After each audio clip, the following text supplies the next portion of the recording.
అందరికీ నమస్కారం. ఇవాళ మనతో పాటు ప్రముఖ ఆధ్యాత్మికవేత్త, జ్యోతిష్య వాస్తు పండితులు బ్రహ్మశ్రీ ఉమామహేశ్వర సిద్ధాంతి గారు మనతో ఉన్నారు. గురుగారితో మాట్లాడదాం. గురుగారు నమస్కారం. ఆయుష్మాన్ భవ. గురుగారు, 2025 జనవరి మాసం తులారాశి వారికి ఎలాంటి ఫలితాలు ఉండబోతున్నాయి? గ్రహస్థితి ఎలా ఉంది? ఎలాంటి రెమెడీస్ చేసుకుంటే బాగుంటుందంటారు? సర్వమంగళ మాంగళ్యే శివే సర్వార్థ సాధకే శరణ్యే త్రయంబకీ దేవి నారాయణీ నమోస్తుతే. ఓం గం గణపతియే నమః. ఓం శ్రీ గురుభ్యో నమః. శ్రీ క్రోధినామ సంవత్సర పుష్యమాసం, అలాగే శుద్ధ ద్వితీయ బుధవారము, ఉత్తరాషాఢ నక్షత్రము, వ్యాగుత యోగము, బాలవకరణము, తిదివార నక్షత్రములు ఈ రకంగా ఉంటే, గోచారమందు గ్రహ సంచారం ఈ రకంగా ఉంది. వృషభ రాశి యందు గురుడు, కర్కాటక రాశి యందు కుజుడు, కన్య రాశి యందు కేతువు, వృశ్చిక రాశి యందు బుధుడు, ధనుర్రాశి యందు రవి చంద్రులు, కుంభరాశి యందు శుక్ర శనులు, మీనరాశి యందు రాహువు సంచారం చేస్తుంది. ఈ యొక్క రాహు సంచారంతో పాటు నవగ్రహ సంచారాన్ని అనుసరించి తులారాశి వారికి చెప్పబడే ఫలితములు ఏ రకంగా ఉన్నాయి? ఈ యొక్క జాన్యువరి నెలలో తులారాశి వారు అత్యధికమైన ఖర్చులకు గురవుతారు. అధికమైన ఖర్చులు, ఆదాయానికి మించిన ఖర్చులు. ఏం చేయాలన్నా ఇబ్బంది కలిగే పరిస్థితి. అమ్మో, ఇంత ఇబ్బంది పడుతున్నాను నేను, అప్పులు చేయాల్సిన పరిస్థితి. అప్పులు చేయాలి, ఉన్న ధనాన్ని మొత్తం ఖర్చు పెట్టాలి. అందులోని ఇది జాన్యువరి నెల అయినందువల్ల ఎక్కువ ఇబ్బందికరమైన స్థితి ఏంటంటే పండుగ వాతావరణం. ఇక్కడ పండుగ వాతావరణం, పండుగ నాడు అంటే ఈ యొక్క ఇంటిలో ఉన్న వారికి బట్టలు కొనాలన్నాలా, ఇది ఆదాయం లేదు. వీళ్ళకి ఆదాయం తక్కువైపోయింది. గత 3 నెలల నుంచి కూడా ఆదాయం తక్కువైపోయింది. ఆదాయం లేనివల్ల ఈ పండుగ వచ్చి మీద పడగానే ఈ రెండాట్లకి ఎక్కువైపోయింది. ఏం చేయాలో అర్థం కాని పరిస్థితి. కానీ తప్పదు. అంటే ఏంటంటే అనుకోని ఖర్చులు వస్తుంటాయి. ప్రతి నెలలోని పలానా వాడు ఈ రేషన్ తేవాలి, అది ఇంకోటి తేవాలి, ఈ పలానా రెంట్ కట్టాలి, పలానా ఇది చేయాలని చెప్పి ప్రతి వాళ్ళకి ఉంటాయి. అది వేరు. ఇది అనుకోండి, ఎక్స్ట్రా ఖర్చు వస్తే తట్టుకోవడం కష్టం. అటువంటి ఇబ్బంది ఈ తులారాశి వారు పడుతున్నారు. తులారాశి వారిది అంటే ఏంటంటే, తులా అనగానే కాట, తూకం, బ్యాలెన్స్డ్గా ఉండాలి. ఈ బ్యాలెన్స్ తప్పుతున్నారు ఇక్కడ వీళ్ళు. ఎటు పడడానికి అవకాశం కానీ చెయ్యాలి. అదే పరిస్థితుల్లో ఈ తులారాశి వారి యొక్క విధానాన్ని ఆలోచిస్తే, తులారాశి వారికి లో ఉన్న విద్యార్థుల యొక్క ఫలితాన్ని చూద్దాం. వీళ్ళు చదువుకున్న విద్య పూర్తి చేసి ఉద్యోగ అన్వేషణలో ఉంటే ఈ యొక్క వారు 16వ తారీఖు నుండి, అంటే ముక్కనుమ అంటారు, 16వ తారీఖు నుంచి వీళ్ళు ప్రయత్నం చేస్తే ఆ ప్రయత్నము విజయవంతంగా మాసాంతం లోపల పూర్తవుతుంది. మాసాంతం అంటే 31వ తారీఖు లోపల ఇది పూర్తి చేయగలుగుతున్నారు విద్యార్థులు. వ్యాపార రంగంలో ఉన్నవారు కూడా 16వ తారీఖు నుంచి, ముక్కనుమ నుంచి వ్యాపారాన్ని అభివృద్ధి చెందుతారు.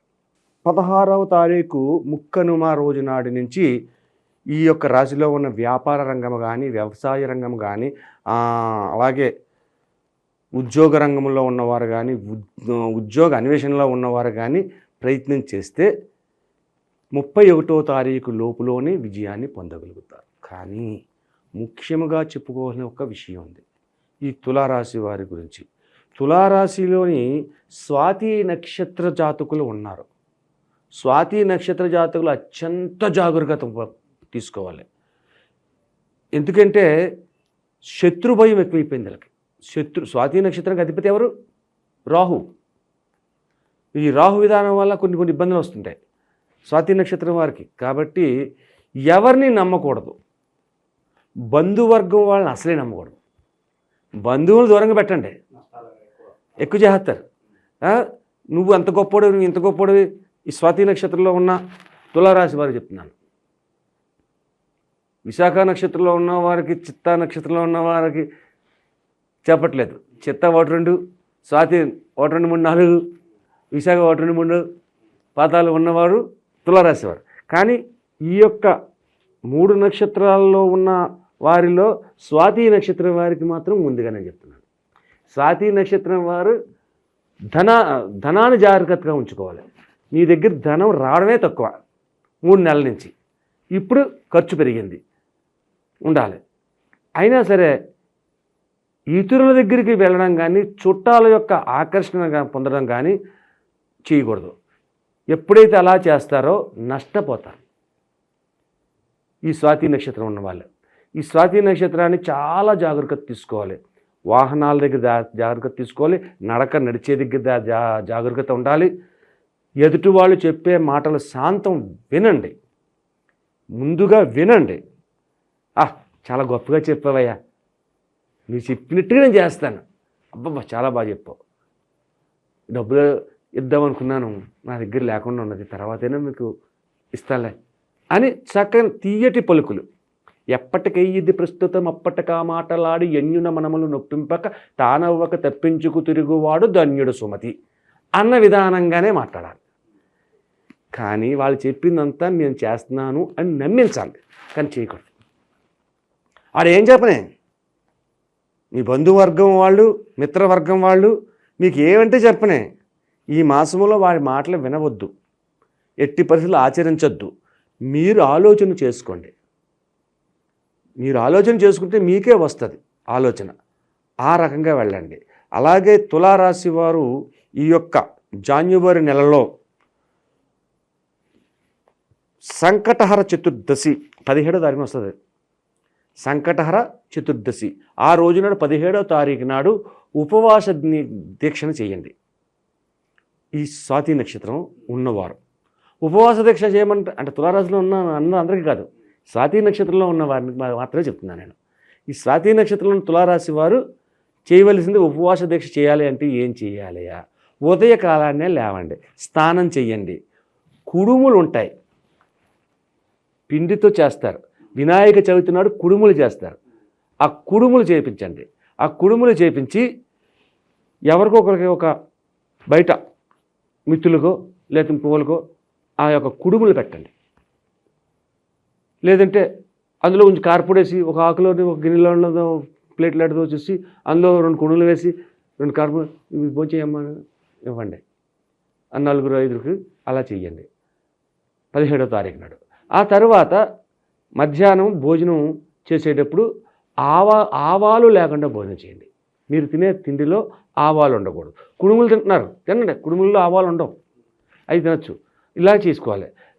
సంధ్యా సమయం అయ్యేసరికి ఏదైనా దేవాలయం దగ్గరికి వెళ్ళి ఆ దేవాలయం దగ్గర ఉన్నవాడికి మీకు తోచినంత ధన విధానాన్ని ఇవ్వండి. లేదు ఇంకా ఈ స్వాతి నక్షత్ర జాతులకే చెప్తున్నాను, ఇంకా అవకాశం ఉంటే మీకు నల్లటి దుప్పటలు ఇవ్వండి అక్కడున్న యాచకులకు. ఎందుకంటే జాన్యువరి నెల చలి ఎక్కువగానే ఉంటుంది. అది దానివల్ల ఈ యొక్క స్వాతి నక్షత్రం వారికి ఈ యొక్క ఎప్పుడైతే చేస్తారో వాళ్ళకి సంకటహర చతుర్దశి నాడు జరుగుతున్న వస్తున్న ముప్పుల్ని, ఈ యొక్క తప్పుల్ని అన్నిటినీ కూడా బంధాన్ని దూరం చేస్తారు, మిత్రబంధాన్ని దగ్గర చేస్తారు. కాబట్టి స్వాతి నక్షత్రం. అయితే తులారాశి మొత్తంలో ఉన్న విధానాన్ని చూసుకుంటే యోగదాయకమైన స్థితిని ఎప్పుడు పొందుతున్నారు? వీళ్ళు 17వ తారీఖు నుంచి పొందుతున్నారు. 17వ తారీఖు నుంచి సంకటహర చతుర్దశి నుంచి యోగదాయకమైన. అయితే 1 నుంచి 17 లోపులో ఏ రకంగా ఉన్నారు? అధికమైన ఖర్చులు, అధికమైన ఒత్తిడులు, అధికమైనటువంటి బాధలు చెప్పుకోలేము. అటువంటి విధంగా ఈ తులారాశికి ఈ యొక్క జాన్యువరి నెలలో నడుస్తుంది. గురుగారు, మరి ఇంకా శుభ ఫలితాలు పొందడానికి ఇంకేదన్నా ప్రత్యేక రెమెడీస్ ఏమన్నా ఉన్నాయా? మొత్తం తులారాశి వారికి చేయవలసిన రెమెడీ ఏం చెయ్యాలి? ఈ స్వాతి నక్షత్రం వారికి మనం చెప్పుకున్నాము, ఉన్న విధానాలు కూడా మనం చెప్పుకోవాలి కదా. దానికి మనం ఏం చేయాలి అనేది తీసుకుంటే ఈశ్వరతత్వాన్ని, దక్షిణామూర్తి విధానాన్ని తులారాశి వారు కూడా తీసుకోవాలి. దక్షిణామూర్తిని ఎవరు తీసుకుంటున్నారు? ఎక్కువగాను మీనరాశి వారు తీసుకుంటున్నారు. అది వారు అలాగ తీసుకోవాలి. ఈ తులారాశి వారు దక్షిణామూర్తిని తీసుకోవాలి. దక్షిణామూర్తి గుడులు తక్కువగా ఉంటాయి. ఓ పటాన్ని తీసుకొచ్చి ఆ దక్షిణామూర్తిని ఇంట్లో పెట్టి పూజించండి. అయితే దక్షిణామూర్తికి జాజులు కానీ, విరజాజులు కానీ, సన్నజాజులు కానీ మాల వేయాలి. జాజులు, సన్నజాజులు, విరజాజులు ఇటువంటి మాల కట్టి ఆ మాల వేసి ఆ స్వామివారిని పూజించాలి. అలాగే దక్షిణామూర్తి గుడులు ఉండవు, తక్కువగా ఉంటాయి. కాబట్టి శివాలయాన్ని, ఈ దక్షిణామూర్తి అంటే ఈశ్వరుడే, శివాలయానికి వెళ్ళండి. శివాలయంలోని నల్ల ద్రాక్ష పళ్ళుతో జ్యూస్ చేసి ఆ జ్యూస్ని అభిషేకంగా చేయించాలి. అంటే నల్ల ద్రాక్ష పళ్ళు ఒకటే కాదు, పాలు, పెరుగు, తేనె, నెయ్యి ఇవన్నీ పంచామృతాలు అన్నీ పట్టికలు చేసింది కాకుండా నల్ల ద్రాక్ష పళ్ళు ప్రత్యేకంగా తీసి జ్యూస్ చేసేయాలి. జ్యూస్ చేసి ఆ జ్యూస్ని నివేదన చేసిన తర్వాత దాన్ని తీర్థంగా తీసుకోవాలి. ఆ తర్వాత సపోటా పళ్ళు ఉంటాయి, ఆ సపోటా పండుని, మంచి సపోటా పళ్ళని నివేదన చేయించాలి. ప్రసాదంగా నివేదన చేసి ఆ సపోటా పళ్ళని ప్రజలకి, భక్తులకి పంచండి. ఓ సపోటా పళ్ళు డజన్ సపోటాలు పెట్టుకెళ్ళారనుకోండి, ఆ 12 మందికి 12 కాయలు ఇస్తారు, అంతకంటే ఏముంది. దీని వలన తులారాశి వారికి ఊగిసలాడతత్వంగా ఉన్నది కాట అన్నాం కదా, అది కంట్రోల్ అవుతుంది, బ్యాలెన్స్ అయిపోద్ది. నల్లద్రాక్ష, సపోటా, ఈ సన్నజాజి, విరజాజి పూలతో చేసింది మాల అని ఉంటుంది. అలాగే శివాలయంలో శివునికి కూడా మల్లె పువ్వులు దొరికితే మల్లె పువ్వులు మాల వేయండి, లేకపోతే సన్నజాజులు దొరికితే సన్నజాజులు మాల వేయండి, లేదా విరజాజి, జాజులు ఎటువంటి మాల వేయాలి ఈ తులారాశి వారు ఈ యొక్క మాసంలో. ఇలా చేస్తే శుభదాయకమైన ఫలితములు పొందుతూ ఆనందదాయకమైన జీవితాన్ని అనుభవిస్తూ సుఖ సంతోషాలతోటి తులారాశి వారు వర్ధిల్లగలరు. జనవరి మాసంలో తులారాశి వారికి ఎలాంటి ఫలితాలు ఉంటాయి, అలాగే వీరు చేసుకోవాల్సిన పరిహారాలు తెలియజేసినందుకు ధన్యవాదాలు గురుగారు. ఆయుష్మాన్ భవ.